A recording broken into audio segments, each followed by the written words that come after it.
누가복음 17장 11절에 19절 말씀 가지고 예수님 감사합니다라는 제목으로 함께 말씀을 나누도록 하겠습니다. 한번 따라해 볼까요? 예수님 감사합니다. 여러분 지난 주에 잘 지내셨습니까? 좀 전에 예수님 감사합니다라고 말씀하셨는데 정말 예수님 감사합니다, 하나님 감사합니다 하며 고백하며 사셨습니까? 제가 지난주에 2부 예배 설교 드리시면서 그 예수님 반석 되시니까 그 반석 위에 이렇게 고정되어서 살아가길 요청하며 함께 그렇게 살아갑시다라고 말씀드렸습니다. 오늘도 2부 성가대가 광야 같은 우리의 삶 가운데 함께 하시는 하나님을 찬양했습니다. 우리 인생이 광야 같습니다. 그래서 하나님의 은혜 아니고 사랑 아니면 살아갈 수가 없죠.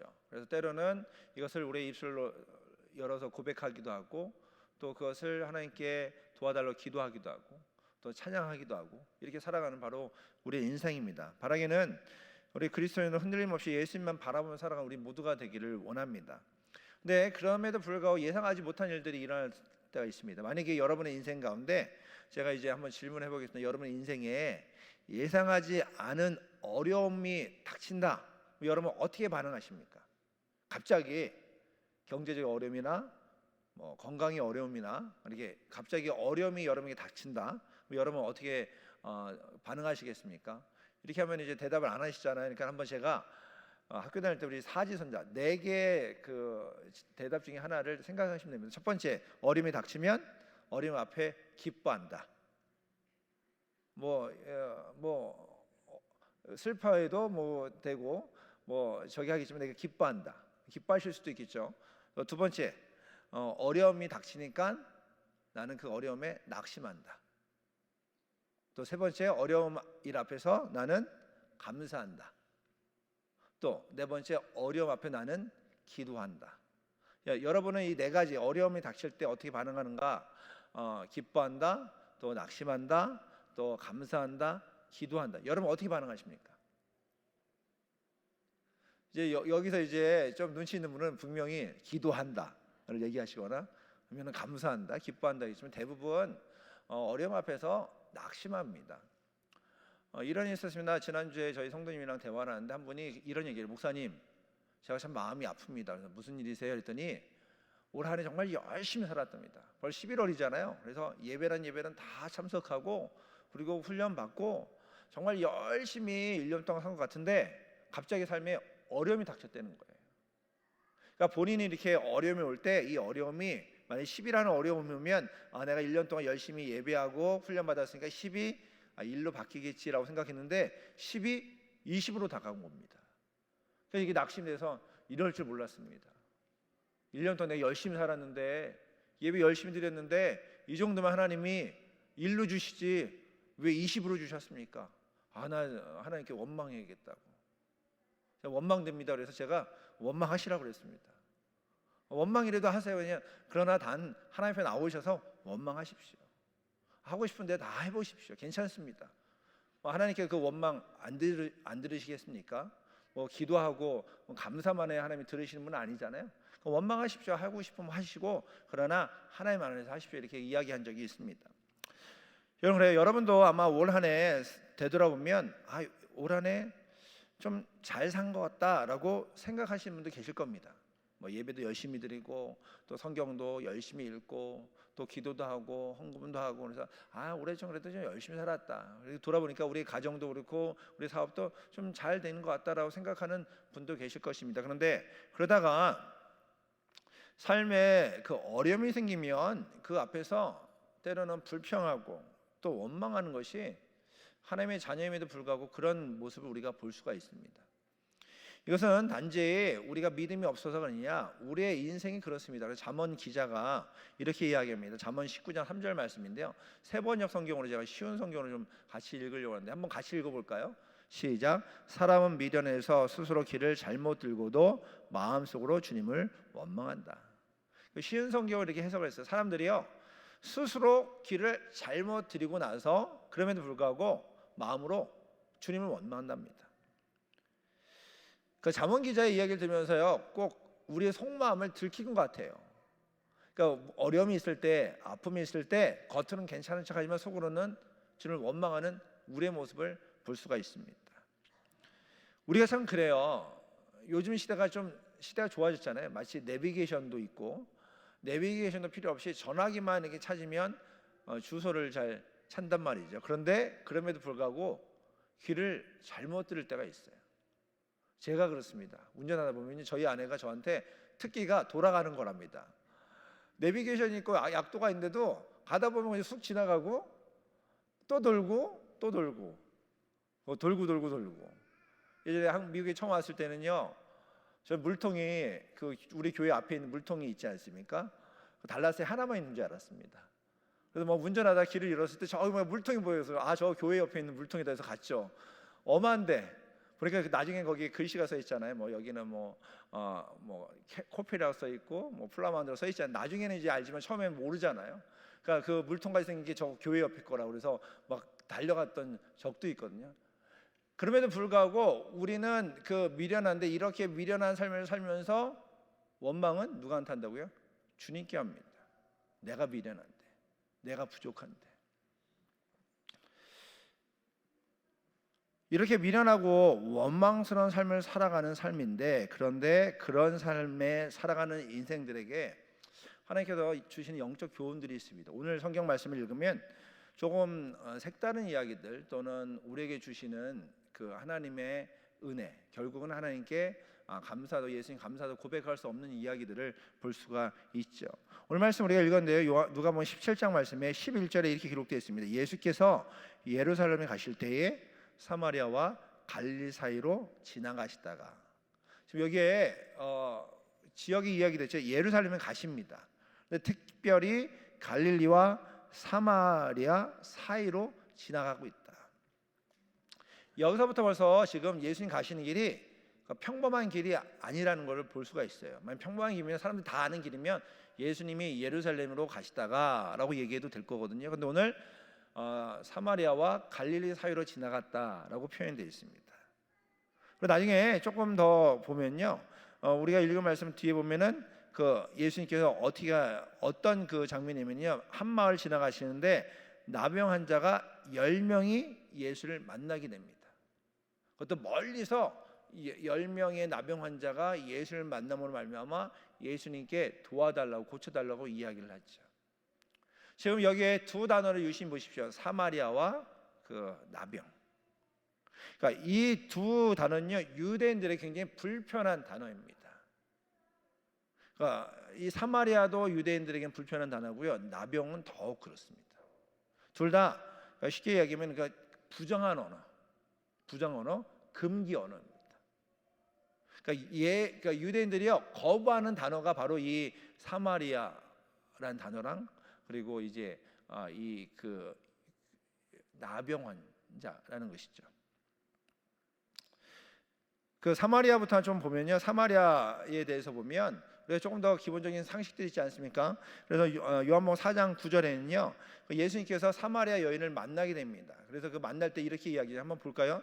요한복음 4장 9절 말씀 같이 한번 읽어볼까요? 시작. 사마리아 여자가 이르되 당신은 유대인으로서 어찌하여 사마리아 여자인 나에게 물을 달라 하나이까 하니 이는 유대인이 사마리아인과 상종하지 아니함이라. 자, 보세요. 유대인이 사마리아인과 상종하지 않는답니다. 여러분 이런 단어 합니까? 나는 그 사람이나 나는 상종 안 할래. 혹시 여러분이 이렇게 사용하신 적이 있습니까? 만약에 여러분이 상종 안 하겠다라고 이야기하면 어떤 분들이랑 상종 안 합니까? 보기 싫은 사람, 아니면 원수 같은 사람, 아니면 금전적인 문제가 있다던가 삶에 해결되지 않는 문제가 있으면 상종하지 않는다라고 쓰지 않습니까? 지금 유대인이랑 사마리아인이 상종하지 않겠답니다. 상종하지 않고 살았대요. 그러나 이제 역사적으로 쭉 이어질 수가 있는데요, 역사적인 것 중에 시작이 북이스라엘에 보면은 오므리 왕이 있습니다. 오므리 왕이 사마리아를 수도로 정합니다. 정한 이유가 사마리아가 약 산 지형에 있어서요, 도시를 막을 수 있는 그런 지형으로 되어 있습니다. 그러다 보니까는 도시를 지키기 위해서 수도를 옮기고 그리고 사마리아에서 살게 됩니다. 그런데 이 도시를 지킨다고 산자락이 있고 한다고 이방인들이나 적들이 안 들어오겠습니까? 성을 쌓아도 들어오지 않습니까? 적들은 그 자리를 비집고리로 들어가서 싸우잖아요.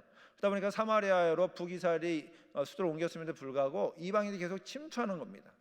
그래서 침투하면 산악 지형이다 보니까 그 전에 유대인들이 이주해서 살고 있었는데, 그리고 거기 이스라엘 사람들이 있었는데 이방인들이 치고 들어와서 여기를 지배하다 보니까 이제 이방인들이 이주해서 들어온단 말이죠.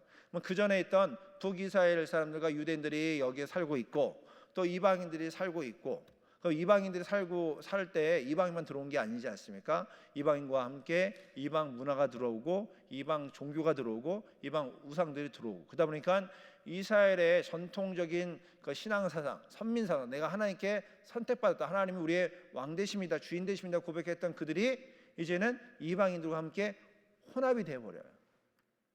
그러니까 유대인들은요, 나는 하나님의 백성입니다, 나는 하나님께 선택받았습니다, 이것이 굉장히 프라우드합니다. 그런데 만약에 이렇게 혼합되면요, 그 유대인들은요 상종하지를 않습니다. 그러니까 쳐다도 안 보는 거예요. 만약에 당신이 어디 출신이냐 하면은 저 사마리아 출신이냐면은 보지도 않는 거죠. 이 정도가 이제 사마리아와 유대인들의 관계였습니다. 그러니 사마리아 출신이다라면 상종하지 않고, 그리고 그렇게 혼합되고 혼혈되니까 이제 유대인들은 사마리아라는 단어만 들으면 금기 언어, 부정하다 느끼고 살아가는 겁니다. 또 하나 여기에는 나병입니다. 나병이 어떻습니까? 예수님께서 나병 환자 10명 만난단 말이죠. 우리나라도 1910년도부터 그 한센병 나병 환자를 이렇게 격리했습니다. 그래서 소록도에 격리를 했단 말이죠. 근데 지금은 거기에 이제 그 연육교가 생겨서요, 더 이상 이제 섬이 아니게 되었거든요. 근데 그 전에는 그 한센병이 그 다른 사람들에게 전염된다고 생각해서 그 소록도에 다 모아놓고 거기서 격리해서 했단 말이죠. 자, 격리한 이들이 만약에 격리되어 있던 이들이 만약에 도시로 나온다, 여러분 어떻게 생각하시겠습니까? 만약에 그 살인자들이 달라스 감옥에 있었는데요, 10명이 탈출했다. 그럼 여러분 어떻게 하시겠습니까? 그 살인자가 교회에 오시면은 웰컴 하시겠습니까? 어서 오세요, 괜찮습니다, 우린 당신을 환영합니다 하시겠습니까? 안 그러시죠? 이 정도로 그 나병 환자면 그 나병이 유대인들에게는 격리돼야 될 수밖에 없고 부정한 일이었대요. 왜냐하면 성경 말씀에 보면 알 수가 있는데요, 민수기 5장 2절에서 3절까지 율법에 이렇게 기록되어 있습니다. 한번 볼까요? 참고하면 이스라엘 백성들에게 명합니다. 문둥병 환자나 유출병 있는 자들, 주검으로 부정케 된 자들은 다 진 밖으로, 그러니까 동네 밖으로 나가거라. 왜냐하면 그들이 그 안에 있으면 더럽혀진다, 부정하다. 그러니까 만약에 그 나병 환자가 이 안에 있으면요, 지금 저와 여러분이 다 부정한 거예요. 부정하면 다 또 가서 하나님께 예배드리고 나를 정결 의식을 하고 그 다음에 살아가야 된단 말이죠. 그래서 나병 환자들은요, 동네 살지 않고 동네 밖에 살게 했습니다. 왜냐하면 그 들어오면 부정해지니까 말이죠. 자, 그러니까는 이 그 사마리아와 나병 환자 이 두 단어만 이야기해도 오늘 말씀은 평범한 말씀이 아니죠. 사마리아 지역에 살고 있는 또 그 나병 환자로 고통당하고 있는 이들이라면, 아무리 그들이 그 하나님의 도우심 필요하고 은혜가 필요해도 유대인들은 부정하기 때문에 그들에게 접근하지 않습니다. 그런 이들에게 지금 예수님께서 가신단 말이죠. 여러분 생각해 보십시오. 사마리아도 부정한 단어고, 그리고 나병 환자도 부정하단 말이죠. 그리고 금기 언어고 접근해서는 안 되는 단어입니다. 그런데 예수님께서 사마리아 지역을 지나가시고 그리고 나병 환자를 만난다. 그러면 어떻습니까? 이 만남이 우연한 만남이겠습니까? 어때요? 여러분 생각에 우연하게 만났을 거라 생각하십니까? 그 옛날에 노사연 씨가 노래 불렀잖아요. 우리 만남은 우연이 아니야. 근데 이 만남은요, 우연이 아닙니다. 예수님께서 사마리아 지역을 지나가시고 나병 환자를 만난 이유는 그들을 만나고자 한 의도가 있었다는 것이죠. 왜 만나려고 했습니까? 나병 환자도 또 사마리아인도 하나님의 은혜가 필요하고 하나님의 구원이 필요하고 하나님의 그 일하심을 경험해야만 하는 영혼이기 때문에 예수님께서 그들에게 다가가십니다. 마치 저와 여러분의 삶도 마찬가지라는 것이죠. 저와 여러분이 살아가면 삶이 우연인 것처럼 생각할 때가 있어요. 모든 게 우연이라 어떻게 보면 그렇게 살아가지. 생각해 보십시오. 2019년도 11월 10일이 우연하게 우리에게 다가왔겠습니까? 우리가 미국의 달라스에 살아가는 것이 그냥 어떻게 바람 따라 구름 따라 사다 보니까 나그네 인생이 우연찮게 여기 머물렀겠습니까? 그러니까 우리 생각에는, 우리처럼 미련한 이들은 그렇게 생각할 수 있습니다. 그런데 하나님의 입장에서 결코 우연이 아니라는 것이죠. 그러니까 저와 여러분을 하나님의 백성으로, 하나님의 자녀로, 하나님의 은혜를 누리고 하나님의 축복을 누리도록 저와 여러분에게 다가오셨고 필요는 만나게 하시기 위하여 이 자리에 모이게 해 주셨다는 것입니다. 그 증거가 바로 예수 그리스도의 십자가 사건이죠. 그 십자가 아니면 저와 여러분이 살아갈 수가 없었습니다. 우리가 구원받을 수 없었단 말이죠. 그런데 그 십자가의 필연의 사건으로 말미암아 저와 여러분이 예수 그리스도를 통해서 죄 사함 받고 하나님의 자녀가 되는 은혜와 축복을 누리게 해 주셨다는 것입니다. 결국 우리 삶 가운데 되돌아보면 우리 인생이 내 스스로는 미련하다 생각할 수 있지만 그 미련한 인생 가운데 예수께서 다가오셨고 그로 말미암아 우리에게 하나님의 은혜를 누릴 수 있도록 기회를 허락해 주셨다는 것입니다. 그래서 우리 인생은 늘 기회가 있는 겁니다. 그러니까 예상치 않은 곳에서 기대하지 않은 은혜가 찾아온다는 것이죠. 마치 그런 거예요. 아이들, 교회 학교 아이들이 피크닉 가면요 제일 기다리는 게 뭐냐면요 보물찾기입니다. 보물찾기. 그 보물찾기 하는 모습 여러분도 보물찾기 해보셨잖아요. 만약에 교회에서나 또 학교에서 보물찾기를 하면 그 보물은 어디에 있던가요? 이 가까운 데 있는 것은 다 뭐죠? 꽝이에요. 눈에 보이는 건 다 꽝이란 말이 있죠. 근데 예상치 않은 곳에서 발견한 게 1등이 될 수도 있습니다. 그 1등이 되면 어때요? 예상치 못한 은혜 때문에 기뻐하고 감사하게 됐죠. 우리 인생은 그래요. 우리가 우연하게 살아가는 것 같고 그리고 그 우연 속에서 지금까지 살아가다 보니까 때로는 그 우연의 삶에 낙심되는 일이 있으면 넘어지기도 하고 불평하기도 하고 원망하기도 하는 그런 삶을 살아갈 수가 있는데 오늘 말씀 보니까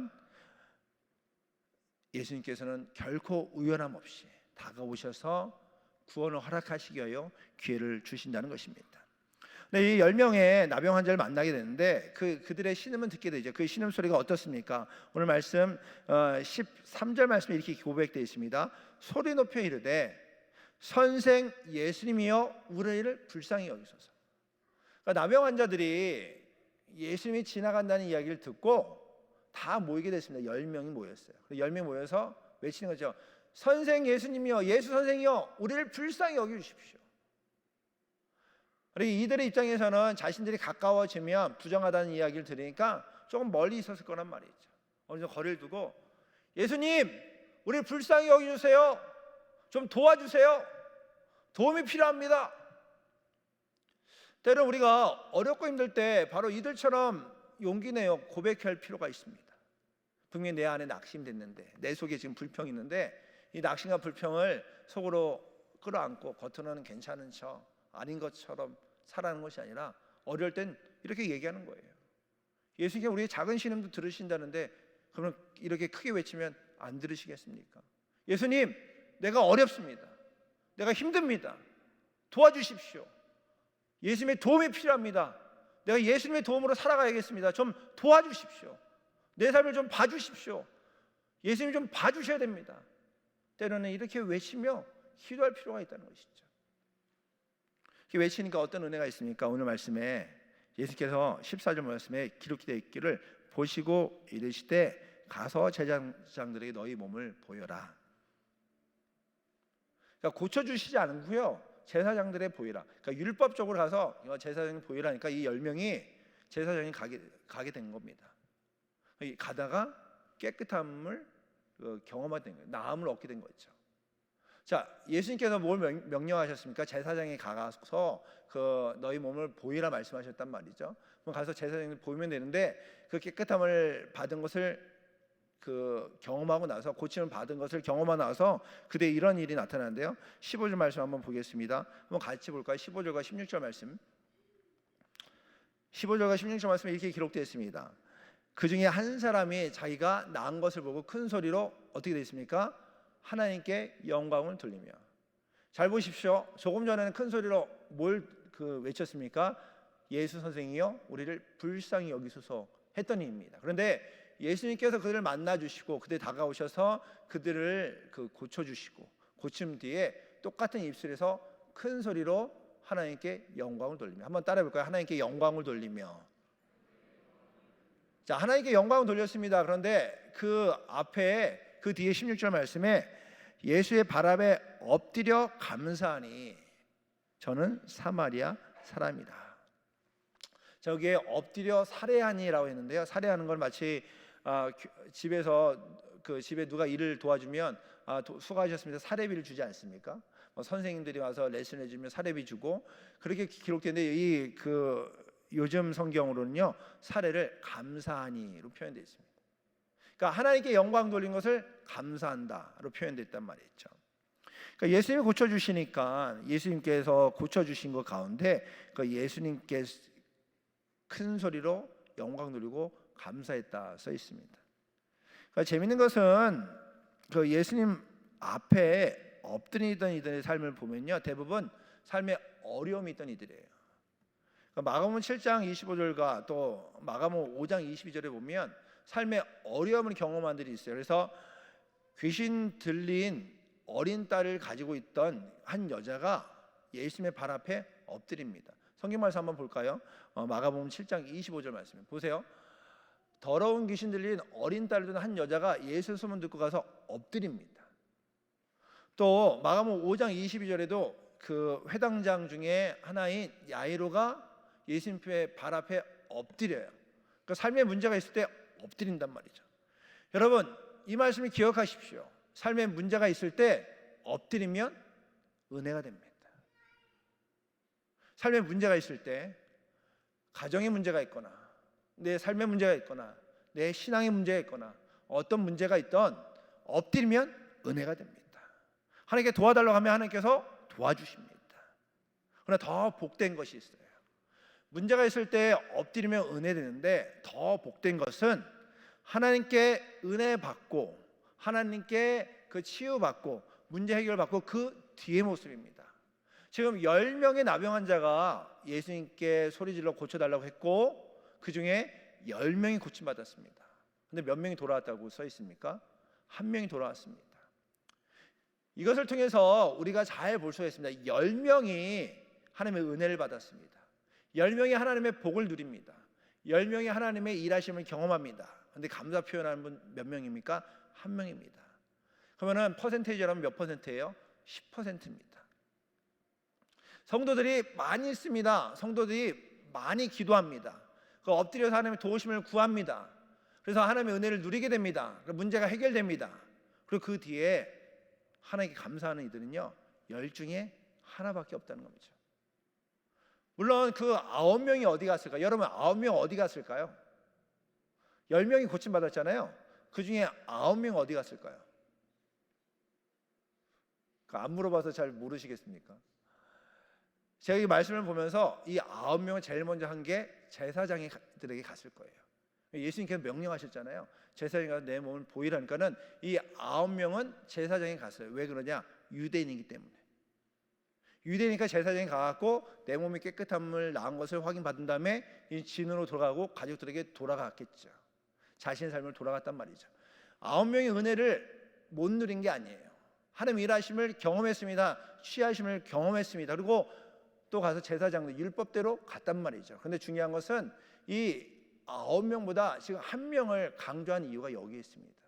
한 명이 예수님께 엎드려 감사 표현을 합니다. 이 감사가 얼마나 귀한 건지를 우리가 볼 수가 있습니다. 누가복음 10장 39절에서 42절 보면 마리아와 마르다 이야기가 나옵니다. 마리아가 막 분주해요. 예수님이 그의 가정에 찾아와서 막 분주하게 막 음식을 준비합니다. 예수님께 더 좋은 거 주고 싶어서 막 준비를 한단 말이죠. 근데 마리아는 어떻게 합니까?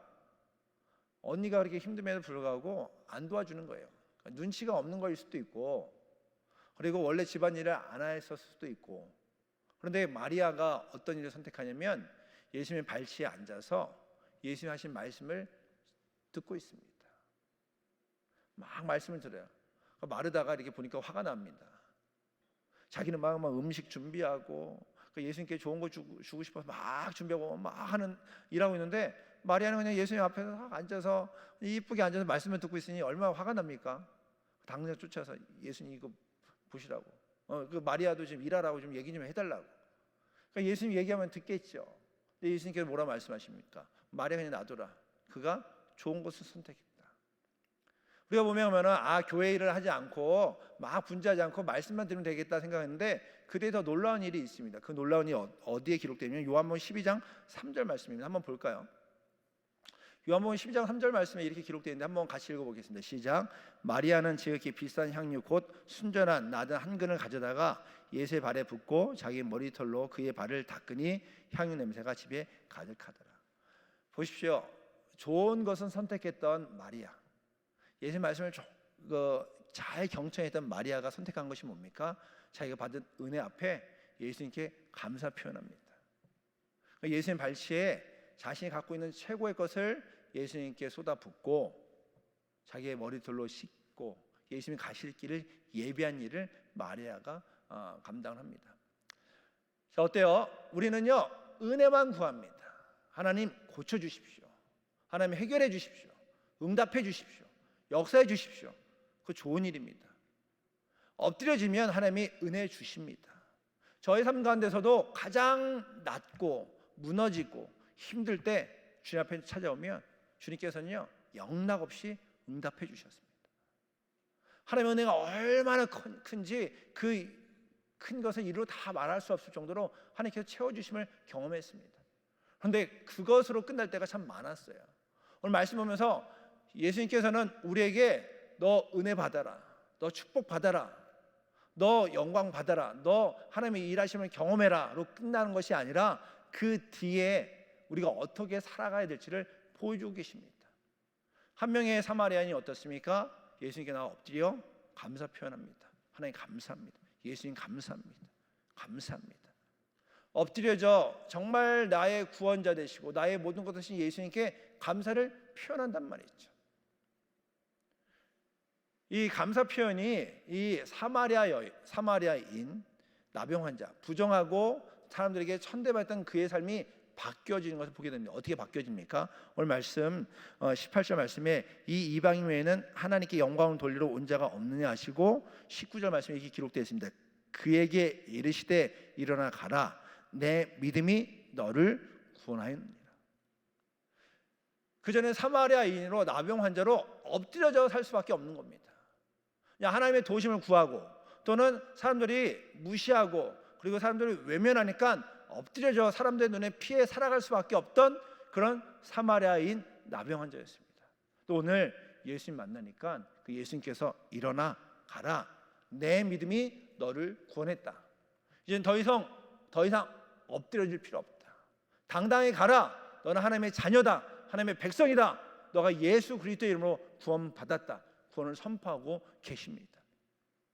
자, 10명 중에 9명도 병 고침 받았습니다. 하나님의 은혜를 받았습니다.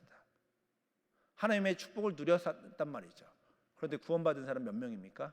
1명입니다.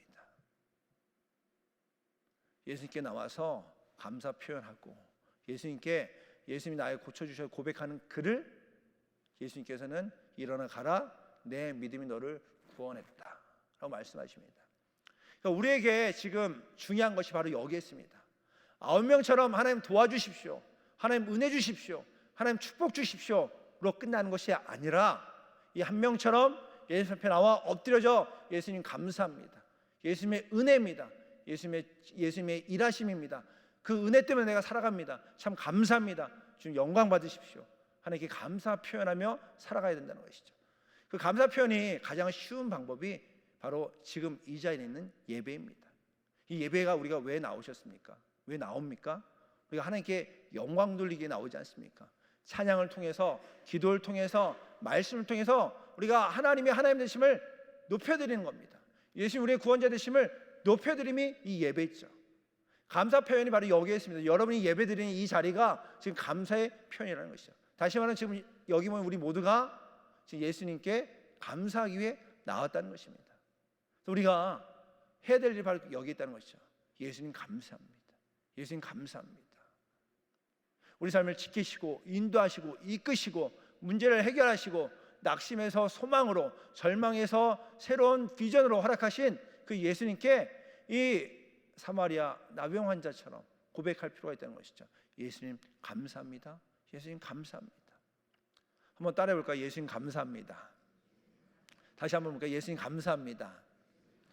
찬양 중에서도 이런 찬양이 있습니다. 찬양하라 내 영혼아, 찬양하라 내 영혼아, 내 속에 있는 것들아 다 찬양하라. 굉장히 간단한 찬양이죠. 한번 가사 한번 볼까요? 찬양하라 내 영혼아, 찬양하라 내 영혼아, 내 속에 있는 것들아 다 찬양. 다시 한번 찬양해 볼까요? 찬양하라 내 영혼아, 찬양하라 내 영혼아, 내 속에 있는 것들아 다 찬양하라. 감사하라 내 영혼아, 감사하라 내 영혼아, 감사하라 내 영혼아, 내 속에 있는 것들아 다 감사하라. 여러분 끊임없이 감사하십시오. 우리의 삶을 지키고 인도하시는 하나님께 끊임없이 내 속에 있는 것들아 다 감사하라. 그러니까 내가 할 수 있는 것으로 최선을 하나님께 감사하십시오.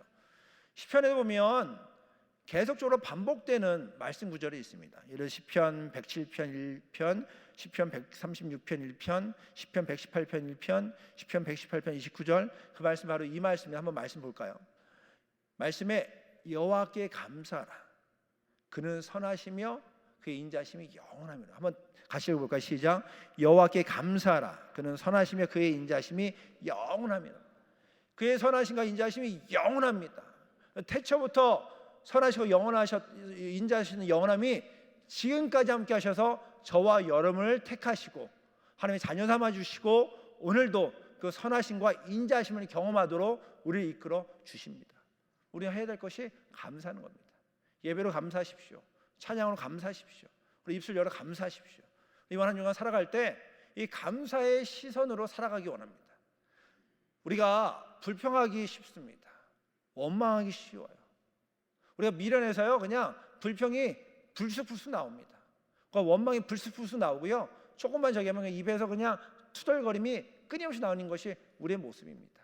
오늘 말씀을 기억하면서 이번 한 주간만이라도 감사하며 살아가기 원합니다. 그래서 가정에서 배우자를 볼 때도 제일 먼저 감사합니다. 감사합니다 표현하십시오. 또 자녀들한테도 감사하다고 표현하십시오. 감사하다. 내 옆에 있어서 감사하다. 우리 같이 예배드려서 감사하다. 같이 식사해서 감사하다. 감사를 이번 한 주간만 해도 감사를 표현해 보십시오. 또 성도들 가운데서도 만나면 감사하십시오. 감사합니다. 오늘 만나서 감사합니다. 오늘 이렇게 좋은 거 주셔서 감사합니다. 나를 위해서 기도해 주셔서 감사합니다. 나를 위해서 이렇게 신경 써 주셔서 감사합니다. 나를 위해서 이렇게 헌신해 주셔서 감사합니다. 아멘 할 때까지 해야겠네. 그래서 그냥 1년에 365일 있는 주에 그냥 이번 한 주간만이라도 그냥 감사로 한번 모든 그 시선을 더 보십시오. 이번 한 주간 그렇게 하면 감사 가운데 어떤 일이 나타나는가 한번 기대해 보십시오. 그러면 여러분과 저의 삶 가운데 정말 예수님께서 우리의 삶의 구원자 되시고 선하심과 인자심이 얼마나 큰지 삶에서 경험하는 우리 모두가 될 줄 믿습니다. 이렇게 이야기해도 이번 한 주간 여러분의 삶에 어려움이 있을 수 있습니다. 낙심이 될 수 있습니다. 절망과 쓰러짐이 있을 수 있습니다. 그러나 그 가운데서도 예수님께서 함께 하심을 믿고 그 앞에 감사하고 감사로 살아갈 때에 감사의 열매를 거두는 저와 여러분 되기를 주님으로 축복합니다. 기도하겠습니다.